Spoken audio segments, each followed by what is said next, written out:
un risque faible ou infime, mais pas nul. Une fusée chinoise doit faire ce week-end son retour incontrôlé dans l'atmosphère terrestre, la Chine et de nombreux experts jugeant toutefois minime l'hypothèse de dégâts sur Terre.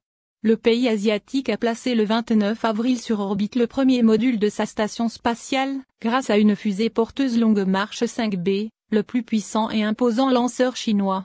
C'est le premier étage de cette fusée, actuellement en orbite, qui doit revenir sur Terre. Il perd progressivement de l'altitude et le point d'impact de sa chute reste pour l'instant difficilement prévisible. Selon les dernières estimations du ministère de la Défense américain, la rentrée dans l'atmosphère devrait survenir vers 23h, GMT, samedi, 1h dimanche à Paris. Mais cette prévision comporte une importante marge d'erreur de 9 heures de part et d'autre de cet horaire. La fenêtre doit progressivement s'affiner à mesure que la fusée se rapproche. Après un long silence gêné des autorités spatiales et diplomatiques chinoises, Pékin a enfin réagi vendredi.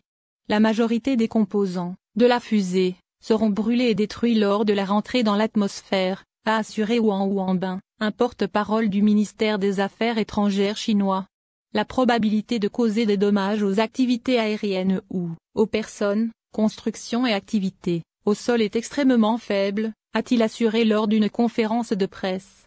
Les médias chinois restent discrets. Les médias chinois assuraient samedi une couverture minimale de l'événement, se contentant de reprendre les propos du porte-parole de la diplomatie.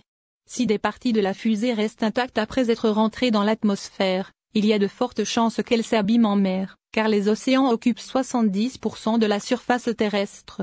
Mais ils pourraient aussi s'écraser sur une zone habitée ou